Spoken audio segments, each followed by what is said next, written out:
பழத்தோட்ட ஊழியங்கள், கர்த்தர் அருளின ஊழியங்கள். திராட்சை பழத்தோட்ட ஊழியங்கள், கர்த்தர் அருளின ஊழியங்கள். அவரில் இழைத்திருந்து கனி கொடுப்போம், கர்த்தர் வாய்க்க செய்வார். அவரில் இழைத்திருந்து கனி கொடுப்போம், கர்த்தர் வாய்க்க செய்வார். துதி உமக்கே, துதி உமக்கே, துதி உமக்கே என்றுமே என்றும். துதி உமக்கே, துதி உமக்கே, துதி உமக்கே என்றுமே என்றும். துதி உமக்கே என்றுமே என்றும். துதி உமக்கே என்றுமே. சிறியவனை பொழுதிலிருந்தும் எளியவனை குப்பையிலிருந்தும் எடுத்து உயர்த்தி ராஜாக்களோடும் பிரபுக்களோடும் வந்திருக்க செய்கிற அருமை ஆண்டவன் இயேசு கிறிஸ்துவின் இனிதான நாமத்தினாலே இந்த சத்தத்தை கேட்கின்ற அனைத்து தேவனுடைய பிள்ளைகளுக்கும் என்னுடைய அன்பான வாழ்த்துகள். நீங்கள் கோடா கோடியாய் பெருகுவீர்களாக, உங்களுடைய பிள்ளைகள் கோடா கோடியாய் பெருகுவார்களாக என்று வாழ்த்துகின்றேன், ஆசீர்வதிக்கின்றேன். பிரியத்துக்குரியவர்களே, இந்த அருமையான நாளிலும் கூட உங்களை இப்படியாக நாள்தோறும் இந்த தொலைக்காட்சியின் வழியாக சந்திப்பது அதிக சந்தோஷம். அவனுடைய கிருபையை பார்த்தீர்களா? எங்கோ ஒரு இடத்துல நான் இருந்தாலும் அவனுடைய ஊழியத்தை செய்கின்றபடியினாலே இப்படியாக ஒவ்வொரு நாளும் உங்களுடைய வீட்டுக்குள்ளே வந்து இந்த வார்த்தையை தொலைக்காட்சியின் வழியாக பிரசங்கிக்க ஆண்டவர் உதவி செய்திருக்கிறார். கர்த்தருக்கு எந்த விதத்திலும் சம்மந்தமே இல்லாத, ஊழியத்திற்கு சம்மந்தமே இல்லாத ஒரு நிலைமையில் இருந்த அடியாரையும் கூட கர்த்தர் சந்தித்து அவருடைய ஊழியத்தை செய்யும்படியாக அழைத்து 28 வருடமாக நடத்தி வருகிறார். அற்புதமே அவர் நடத்துதலே. என்னுடைய தந்தை வழியாக இருக்கட்டும், தாய் வழியாக இருக்கட்டும், ஒருவரும் ஊழியத்தில் இல்லை. ஆனால் ஆண்டவர் என்னை இந்த பெரிய மகத்துவமான ஊழியத்திற்காக அழைத்திருக்கிறார். அப்படி நாமத்திற்கே மகிமை உண்டாகட்டும். பிரியத்துக்குரியவர், ஜீவன் இருக்கிற மட்டும் ஆண்டவருடைய இந்த நல்ல பணியை செய்ய நான் ஆயத்தமாக இருக்கிறேன், விரும்புகிறேன். இந்த ஊழியத்தை 28 வருடமாய் செய்து நிமித்தமாக எத்தனையோ பேர்களை சொந்தமாக கொள்ள, எத்தனையோடைய அன்பை ருசிக்க ஆண்டவர் உதவி செய்தார். அவருக்கு சோத்திரம் உண்டாகட்டும். இந்த வாரம் எனக்கு விடுமுறை காலம், அடுத்த வாரம் காலேஜ் ஆரம்பிக்குது. அதனால் எவ்வளோ வீடுகளுக்கு சென்று ஜனங்களை சந்திக்க முடியுமோ அவ்வளோ பேரடி சந்திக்க நான் ஆசைப்படுகிறேன். பிரியத்துக்குரியவர்களே, ஒருவேளை உங்கள் வீடுகளுக்கும் வந்து நான் சந்தித்து ஜெபிக்க வேண்டும் என்றால் எனக்கு நீங்கள் தெரியப்படுத்துங்கள். நமது ஊழியத்தின் சார்பாக கட்டியிருக்கிற அடைக்கலான் குருவி எனப்பட்ட அந்த ஆவிக்குரிய முதியோர் இல்லத்தில் அநேக முதியோர்கள் தங்கியிருக்கிறாங்க. இன்னும் எவ்வளோ வேறுனாலும் வந்து தங்கலாம், எல்லா வசதியும் இருக்கிறது. தினந்தோறும் 3 வேளையும் ஜெபமும் அவர்களுக்கு இருக்கிறது.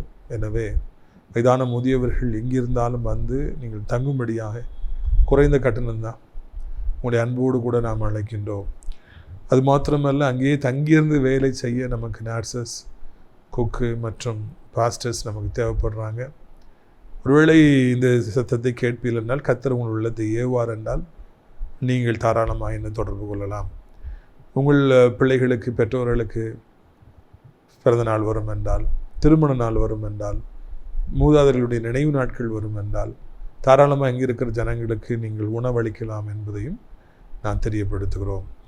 பிரியத்துக்குரியவர்களே, இந்த வாரம் சனிக்கிழமை நான் ஆசிரியத்து தேவனுடைய மாளிகையில் வைத்து நம்முடைய விடுதலை நாள் கூட்டங்கள் நடைபெறும். நிறைய பேர் வருவாங்க. எத்தனையோ பேருக்கு ஆண்டவர் விடுதலை கொடுத்து வருகிறார். நீங்களும் கூட வந்து விடுதலை பெற்று செல்லும்படியாக அன்போடு அழைக்கின்றோம். பிரியத்துக்குரியவர்களே, இந்த நாளில் நம்முடைய பிரயோஜனத்திற்காக ஆதியாகமம் 45வது அதிகாரம் 1ஆம் வசனத்திலிருந்து நான் வாசிக்க இருக்கிறேன்.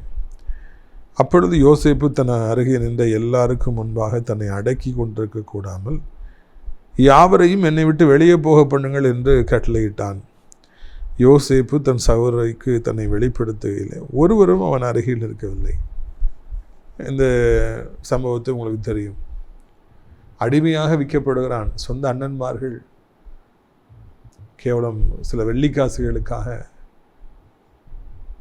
யோசேப்பின் மீது இருந்த பொறாமை நிமித்தமாக ஒரு குழியில் போட்டு சித்திரவதைப்படுத்தி கடைசியில் கோழியை விற்கிற மாதிரி, ஆடை விற்கிற மாதிரி வித்துடுறாங்க.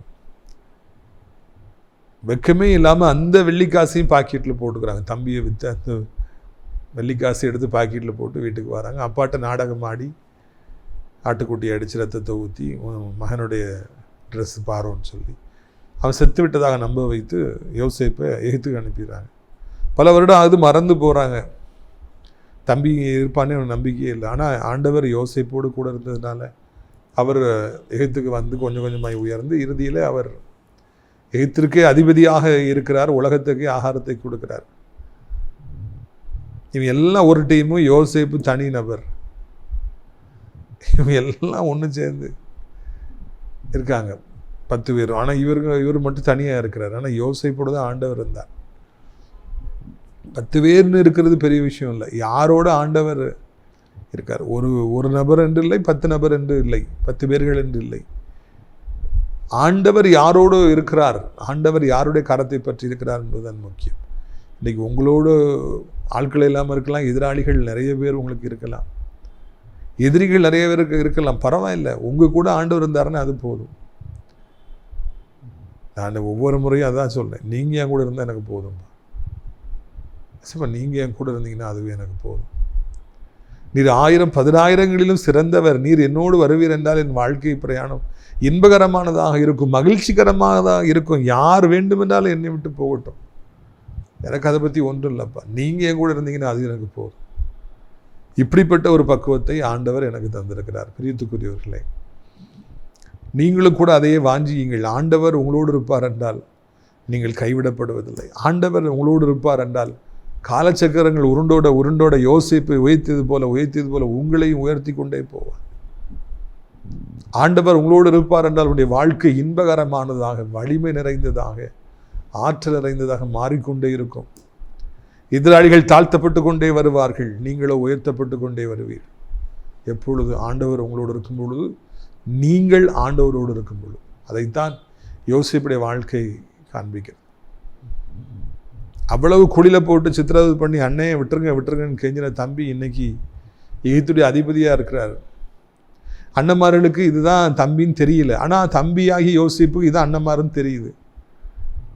அவர் கண்ணு திறந்திருக்கு, இவர் கண்ணு மூடி இருக்கு. இவர் எப்படி மறப்பார்? இவருக்கு செஞ்ச துரோகங்கள் எப்படி மறப்பார்? பாதிக்கப்பட்டது இவர் தானே, அதனால் ஞாபகம் வச்சிருக்காரு. தாம செஞ்சது தம்பி எவ்வளோ பாதிக்கணும் உங்களுக்கு தெரிஞ்சிருக்காது, அதனால் அவங்க மறந்துட்டாங்க. தம்பின்னு தெரியாமல் எல்லாரும் காலில் விழுந்து ஐயா ஆண்டவரேன்னு சொல்லி கூப்பிட்டு எங்களுக்கு தானியம் வாங்கணும்னு சொல்லி வாங்கிட்டு போயிருக்காங்க. அதில் சில காரியங்களை யோசிப்பு பண்ணுறாரு. இப்போ எல்லோரும் வந்து காலில் விழுந்து எங்களை எங்கள் தம்பியை விட்டுருங்க, இல்லைன்னா எங்கள் அப்பா செத்து போயிடுவார் அப்படின்னு சொல்லிட்டு அவங்க எல்லோரும் அவங்க யோசிப்பிட்ட மன்னிப்பு கேட்குறாங்க. எங்களை விட்டுருங்க, தம்பி பெஞ்சமினை விட்டுருங்க. பெஞ்சமினை வச்சுக்கிட்டு அவர் சொன்ன உடனே, இல்லைன்னா எங்கள் அப்பா வயசான காலத்தில் இறந்து போயிடுவார், நான் உங்களுக்கு அடிமையாக இருக்கிறேன்னு சொல்லி அவங்க சொல்கிறாங்க.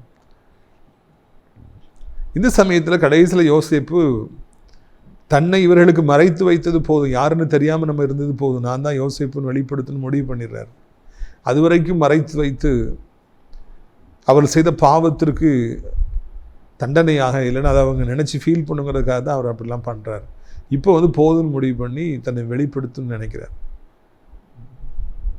நல்லா கவனிக்கணும், யோசேப்புக்கு அவங்க மேலே அன்பு இருக்குது, ஆனால் உடனே ஏற்றுக்கலை. அவங்கள சில காரியங்களை அலக்கழித்து அதுக்கப்புறம் ஏற்றுக்கிறார். சில நேரங்களில் ஆண்டவர் நம்மை நேசித்து நம்மை ஆசீர்வதிக்க வேண்டும் என்று நினைத்தாலும் அதுக்கு முன்பு நமக்கு சில பாடங்களை கற்றுக் கொடுக்கும்படியாக, நாம் பக்குவமடையும்படியாக, நம்ம செய்த தவறுகளை நினைத்து நாம் வருந்தும்படியாக நமக்கு சில அலைக்கழிப்புகளை அவர் கொடுக்கிறார்.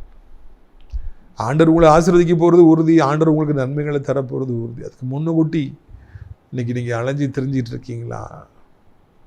முன்னூட்டி பல வேதனைகளை அனுபவிச்சுட்டு இருக்கீங்களா? கர்த்தர் உங்களை பக்குவப்படுத்தணும்னு நினைக்கிறார். செய்த பாவங்கள், தவறுகள், கடந்த காலத்தில் செய்தது, அதெல்லாம் நீங்கள் நினச்சி இனி நம்ம அப்படி செய்யக்கூடாது இங்கிற ஒரு உணர்வு உங்களுக்கு வரணுங்கிறதுக்காக தான் அவர் அலக்கழிச்சிட்டு இருக்கார். ஆனால் கண்டிப்பாக இது உங்களுக்கு நிரந்தரம் கிடையாது. யோசேப்பு அப்படி தான் தான் அன்பை உங்களுக்கு காண்பிக்கணும், நான் தான் யோசேப்புன்னு சொல்லணும் முடிவுக்கு வரார். வந்த உடனே எல்லாரும் வெளியே போங்கன்னு சொல்லி சத்தம் போடுறார். எல்லாருன்னா அண்ணன்மார்களை தம்பியை தவிர்த்து அங்கே யாரெல்லாம் நிற்கிறாங்களோ வேலைக்காரங்க அவ்வளோ பேரையும் நீங்கள் வெளியே போயிருங்க அப்படின்னு சொல்லி சத்தம் போடுறார். உடனே எல்லாரும் வேகமாக வெளியே போகிறாங்க. இது வரைக்கும் யோசேப்பு அப்படி செய்ய மாட்டார, எஜமான் இப்படி செய்ய மாட்டார, எதுக்கு இப்படி சொல்கிறாரு அப்படின்னு யோசிச்சிருக்கலாம். ஆனால் அவருடைய கட்டளைக்கு அவர்கள் கீழ்ப்படிய வேண்டும். அதனால் அவங்க எல்லாரும் வெளியே போயிடுறாங்க.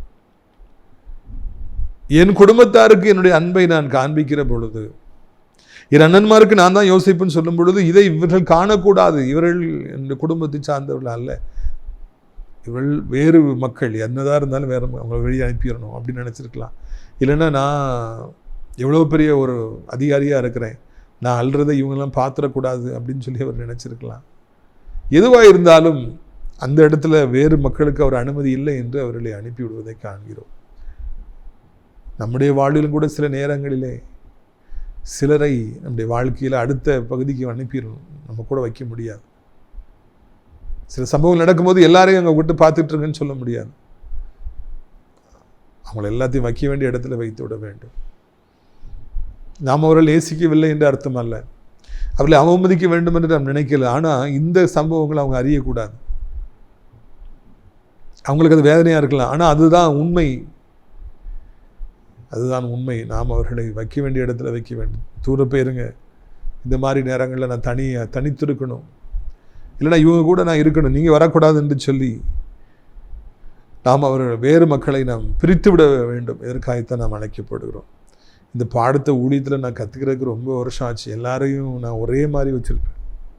நான் சாப்பிட்ற சாப்பாடு தான் என் கூட போகிறவங்களுக்கு கொடுப்பேன், நான் போகிற காரில் தான் கூப்பிட்டு போவேன், எல்லாரையும் என் கூடயே வச்சுருப்பேன். ஆனால் சில விஷயங்கள் அவங்கள தூரம் வைக்கணும்னு எனக்கு தெரியலை.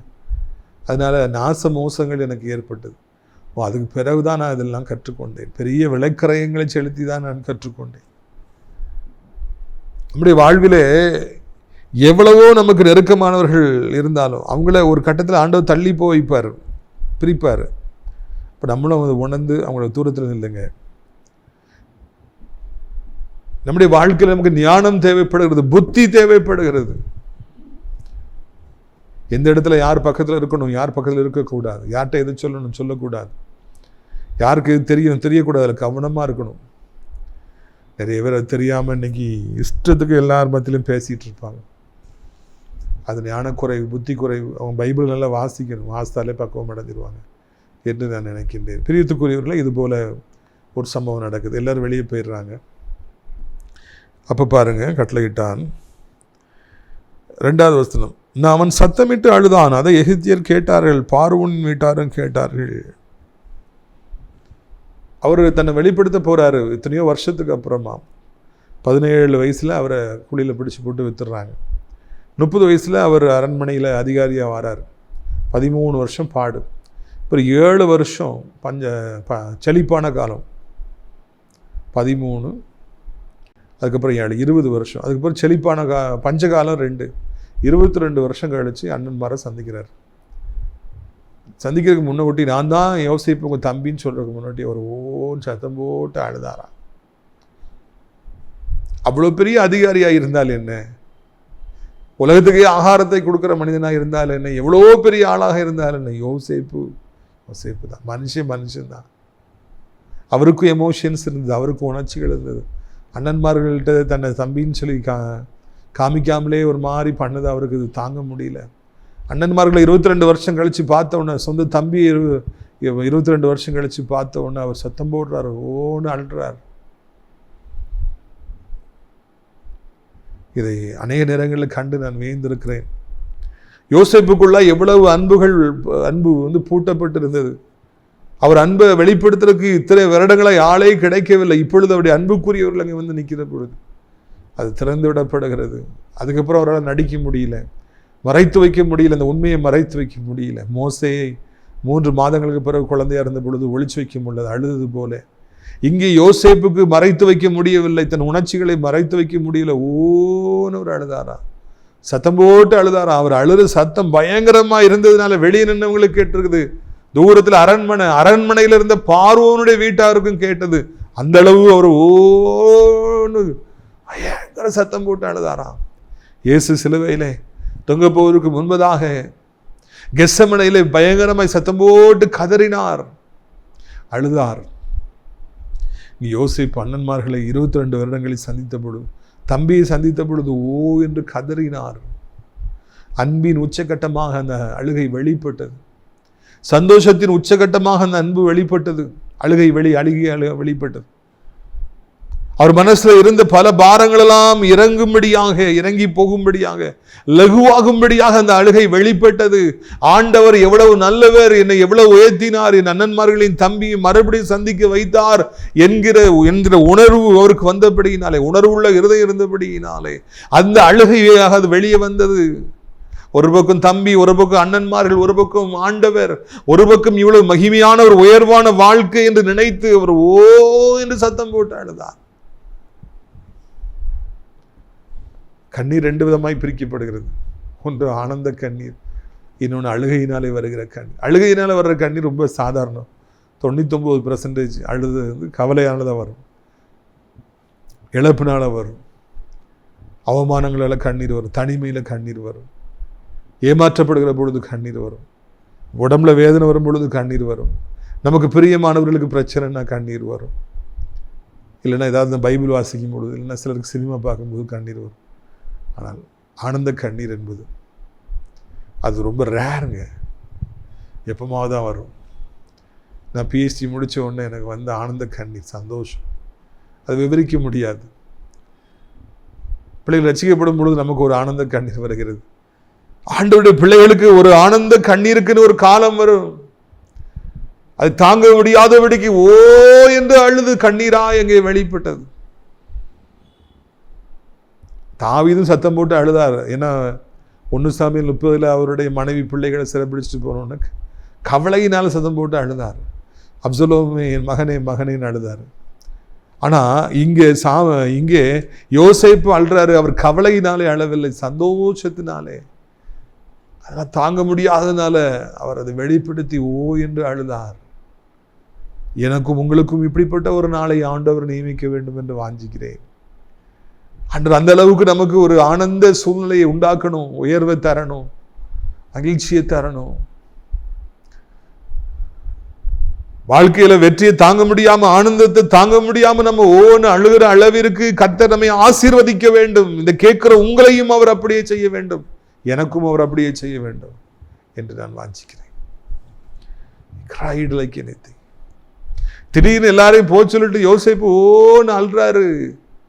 அடுத்த ரூம்ல தள்ளி இருக்கிற அந்த காவலாளிகள் கேட்டிருப்பாங்க, எதுக்கு யோசேப்பு அழுறாரு? எல்லா இடத்துலையும் அழுகை சத்தமாக, யார் அழுறா யார் அழுறா? யோசேப்பு அழுறாரா? ஏன் நம்ம கவர்னர் அழுறாரா? அவர் அழுறாரு. ஒரே சத்தமாக சத்தம் கேட்குது. எல்லாரும் என்ன ஆறாங்க?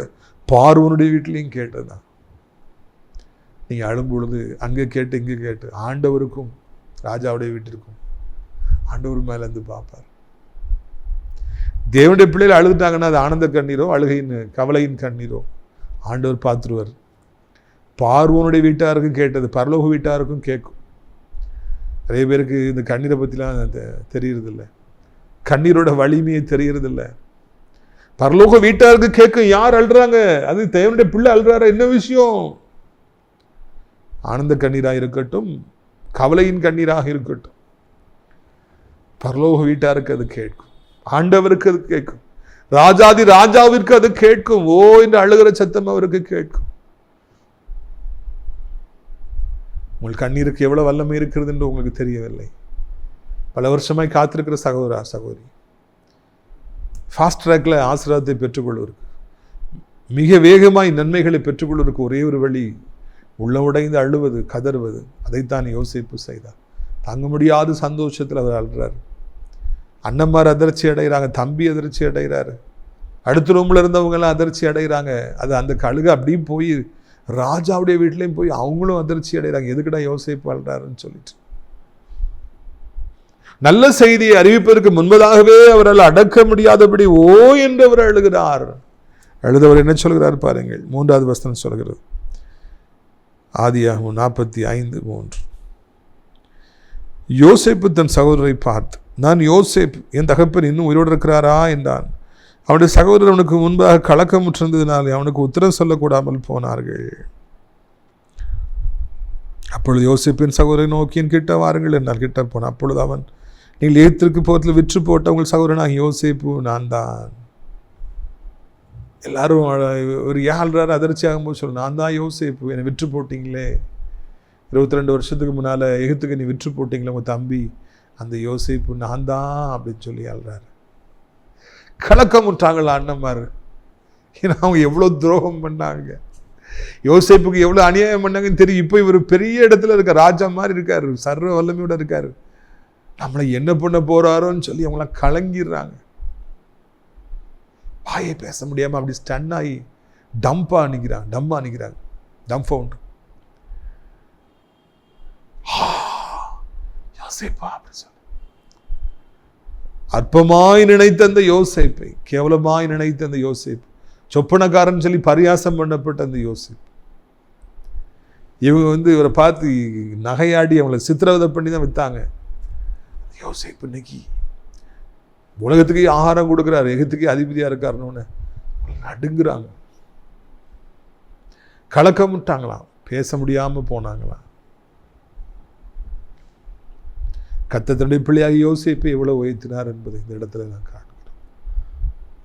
அவங்களுடைய எதிரிகள் உங்களை கண்டு கலக்கமுற்று போற அளவிற்கு ஆண்டவர் உங்களை உயர்ந்த அடைக்கலத்தில் வைப்பார். உங்களுக்கு எல்லா நன்மைகளையும் தரும்,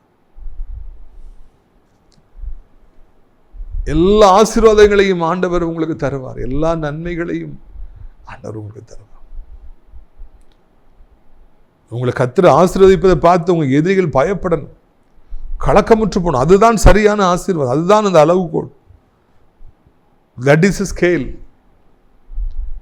உங்களை ஆண்டவர் ஆசீர்வதித்திருப்பதை பார்த்து எதிரிகள் கலக்கமுற்று போகணும், பயந்து போகணும். அந்த அளவுக்கு ஆண்டவர் உங்களை ஆசீர்வதிக்க வேண்டும். அதுதான் தேவனுடைய திருச்சித்தமாக இருக்கிறது என்பதை உங்களுக்கு நான் நினைவூட்டும்படியாக விரும்புகிறேன். இறுதியாக ஒரே ஒரு வசனத்தை நான் வாசித்து முடிக்க விரும்புகிறேன். 15. பின்பு தன் சகோதரர் யாவரையும் முத்தம் செய்து அவர்களையும் கட்டி கொண்டு அழுதான். அதுக்கு பின் அவன் சகோதரனோடு சம்பாஷித்தார்கள். யோசேப்பின் சகோதரர் வந்தார்கள் என்கிற சமாச்சாரம் பார்வோன் அரண்மனையில் பிரசித்தமான பொழுது பார்வோனும் அவனுடைய ஊழியக்காரரும் சந்தோஷம் அடைந்தார்கள். இறுதியாக நான் காண்கிறோம், யோசேப்பு எல்லாரும் கட்டி பிடிச்சு அழுறாரு, அவன் கலக்கம் போயிருது, எல்லாரும் வந்துட்டு பேசுகிறாங்க. அதோடு கூட முடியல. யோசேப்புடைய பிரதர்ஸ் வந்திருக்காங்கிற செய்தி பார்வோனுடைய அரண்மனைக்கு, ராஜாவுடைய அரண்மனைக்கு போகுது. அவங்களும் சந்தோஷப்பட்டார்களா? யோசேப்புடைய சந்தோஷம் பார்வோனுடைய சந்தோஷம், உங்களுடைய சந்தோஷம் பரமராஜாவின் சந்தோஷம். உங்களுடைய நண்பர் ஆண்டவருடைய நண்பர், உங்களுடைய எதிரி ஆண்டவருடைய எதிரி. கிதியோனுடைய பட்டயம் ஆண்டவருடைய பட்டயம், ஆண்டுடைய பட்டயம் கிதியோனுடைய பட்டயம். இன்னைக்கு ஒருவர் உங்களுக்கு நண்பராயிருப்பார் என்றால் ஆண்டவருக்கும் அவர் நண்பர், ஆண்டவர் அவர்களை ஆசீர்வதிப்பார். இன்னைக்கு ஒருவர் உங்களை எதிரிக்கிறார், எதிரியா இருப்பார் என்றால் உங்களை அழிக்கணும்னு நினைப்பார்னா ஆண்டவரும் அவருக்கு எதிரியாக இருப்பார். அதை மறந்துவிடக்கூடாது. யோசேப்பு பிரதர் வந்திருக்காங்கன்னு அவர் சந்தோஷப்பட்டார், அங்கே பார்வனுடைய வீட்டிலையும் சந்தோஷம். இதுதாங்க ஆண்டவருடைய கிருபை, இதான் ராஜாவுடைய கண்களில் தயவு. இன்னைக்கு உங்களை அவங்க பகைக்காங்க, இவங்க பகைக்காங்கன்னு பயப்படாதீங்க. அவங்கள ஆண்டவரும் பகைக்கிறாரு. உங்களை பகைக்கும்போது ஆண்டவர் அவங்கள பகைப்பார். ஆண்டவரை பகைக்க முடியுமாங்க? ஆண்டவரை ஏற்றுட்டு வாழ முடியுமா? முடியவே முடியாது. இதைத்தான் இந்த நாளிலே ஆண்டவர் நமக்கு வெளிப்படுத்துகிறவராக இருக்கிறார். இப்படிப்பட்ட மேலான கிருபைகளை ஆண்டவர் உங்களுக்கு தரப்போறாரு. நல்லா மனசில் வச்சுக்கிங்க, மறந்துடாதீங்க. உங்களை யாரெல்லாம் நேசிக்கிறாங்களோ அவங்களெல்லாம் ஆண்டவர் நேசிச்சுட்டே இருக்கிறார். யாரெல்லாம் உங்களை பகைக்கிறாங்களோ, வெறுக்கிறாங்களோ, அழிக்கணும்னு நினைக்கிறாங்களோ, யுத்தம் செய்கிறாங்களோ அவங்களுக்கு எதிரியா நம்முடைய ஆண்டவரும் நிற்கிறாரு. அவங்க உங்களை பகைக்கும் போது உக்கிரமாய் பகைக்கிற பொழுது ஆண்டவரும் உக்கிரமாய் பகைக்கிறார். நீங்கள் சந்தோஷப்படுகிற பொழுது அவரும் சந்தோஷப்படுகிறார், அழுகிற பொழுது அவரும் அழுகிறார், கேட்கிறார். பார்வோனு கேட்டது மாதிரி ஆண்டவரும் கேட்கிறார், என்ன அப்படின்னு சொல்லி கேட்கிறார். இவ்வளவு நல்ல ஆண்டவர் நமக்கு துணையாக இருக்கும் பொழுது நாம் ஏன் பயப்பட வேண்டும்? உங்களுடைய ஆசீர்வாதங்களுக்காக நான் ஜெபிக்கும்படியாக விரும்புகிறேன். சேர்ந்து ஜெபிப்போமா? அப்பா பிதாவே, இந்த நாளுக்காக நன்றி செலுத்துகிறோம், சோத்திரம் செலுத்துகிறோம். ஆண்டவரை இந்த நாளிலும் கூட கத்தாவே ஒரு நல்ல சத்தியத்தை கேட்க உதவி செய்திருக்கீங்க, நன்றி அப்பா. கண்ணீர் விட்டு ஜெபிக்கிற பொழுது ஆண்டவரே அது உங்களுக்கு காதுகளில் கேட்குது. நாங்கள் கவலையினால் அழுதாலும் ஆனந்தத்தில் அழுதாலும் நீங்கள் பரலோக வீட்டார் அதை கேட்குறாங்க, அதற்காக நன்றி ஆண்டவரே. சோத்திரம் ஐயா தகப்பனே, எதிரிகள் கலக்கமுற்று போகிற அளவிற்கு நீங்கள் எங்களை ஆசீர்வதிக்கிற தெய்வமாக இருக்கிறீங்க, அதற்காக நன்றி தகப்பனே. எங்களுடைய எதிரிகள் உம்முடைய எதிரிகள் என்று கேள்விப்பட்டோம். இந்த அளவிற்கு எங்களை நீர் நேசிக்க நாங்கள் என்ன தவறு செய்தோம் ஐயா? எங்கள் தகுதியானவர்கள் அல்லவே அல்ல. எங்களை எவ்வளவு நேசிக்கிறீங்க, அதற்காக நன்றி அப்பா. இந்த கரம் ஆண்டவரை தோத்திரம் ஐயா ஒவ்வொருவரையும் தாங்கட்டும்.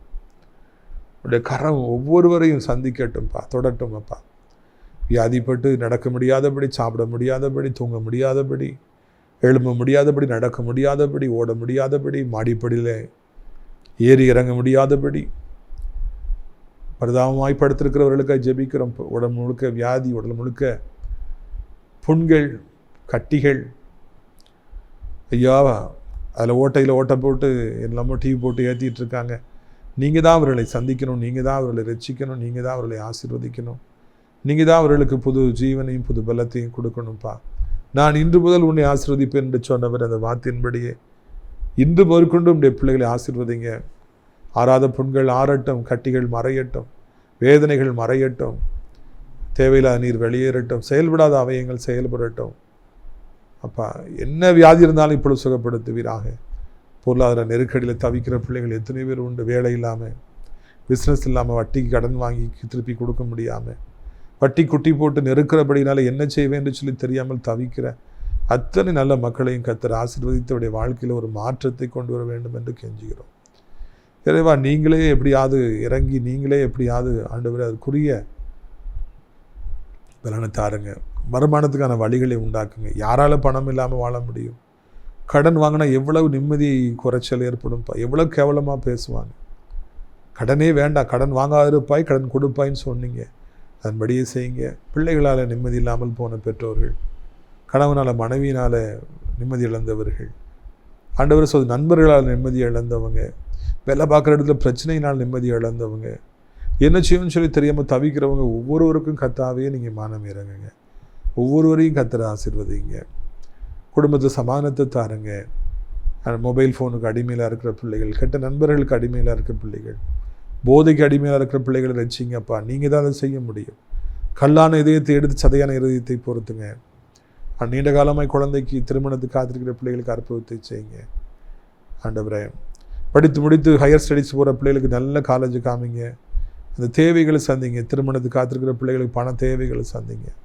வீடு கட்ட வேணும்னு சொல்கிறவங்களுக்கு வீடு கட்ட உதவி செய்யுங்க. சொந்தமான வீடை தாருங்க. உலகம் இருக்கிற அத்தனை மக்களை ஆசீர்வதிங்க. முக்கியமாக வயதான காலத்தில் இருப்பவர்கள் கீழே விழுந்து விடாதபடி 2 கைகளால் அவர்களை ஏந்தி கொள்ளுங்கப்பா. வாலிபர்கள் பைக்கில் வேகமாக போய் முட்டி அப்பாவிகளை கொன்று தாங்களும் கொலையுண்ணப்பட்டு சாபத்தை சம்பாதித்து விடாதபடி, ஆண்டவர் அழிந்து விடாதபடி அவருடைய பெற்றோருடைய கண்ணீரை கண்டு அவர்கள் ரட்சிக்க வேண்டும் என்று கெஞ்சுகிறோம். ஆண்டவரே, எங்கள் தாய் திருநாட இந்தியாவை ஆசீர்வதி, தமிழ்நாட்டை ஆசீர்வதி, அனைத்து மக்களையும் ஆசீர்வதி.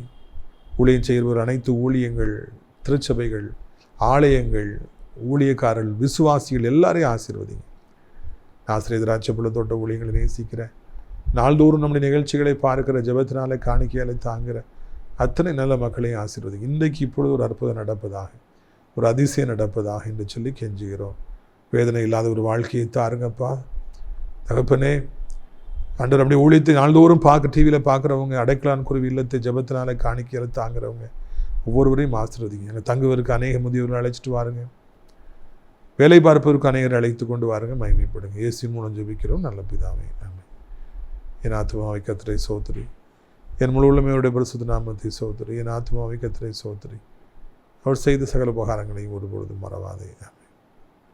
உடைய கர்த்தராகிய இயேசு கிறிஸ்துவின் கிருபையும் பிதாவாகிய தேவனுடைய அன்பு பரிசுத்தாவுடைய அந்யோன்யமில்லாத பிரசன்னம் உங்கள் அனைவரோடு இன்றைக்கு சதா காலங்களில் நிலைத்திருப்பதா. அல்லேலூயா, அல்லேலூயா. God bless you. உந்தன் சிறகுகளின் நிழலில் என்றென்றும் மகிழ. எல்லாரும் கரங்களை தட்டி சொல்லுங்க.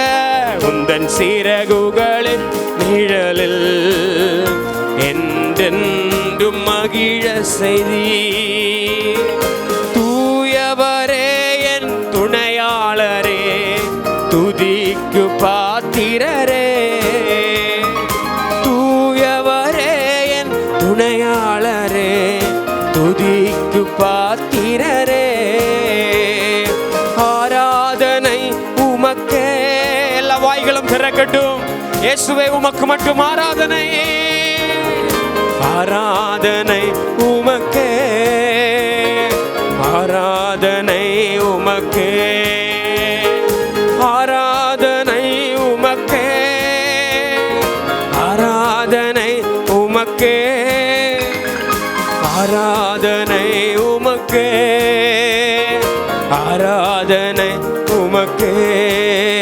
எந்தன் பலவீன நேரங்களில் உம் கிருபை தந்தீரையா. இணைந்து சொல்லுங்க. பலவீன நேரங்களில் உம் கிருபை தந்தீரையா. இயேசு ராஜா என் பலனானி, எதற்கும் பயமில்லையே. நம்பிக்கையோடு சொல்லுங்க. இயேசு ராஜா என், உமக்கு நன்றி, எதற்கும் பயமில்லையே. ஆராதனை வேடிக்கை பார்க்காம எல்லாரும் கரங்களை தட்டி ஆராதனை உமக்கே, ஆராதனை உமக்கே, ஆராதனை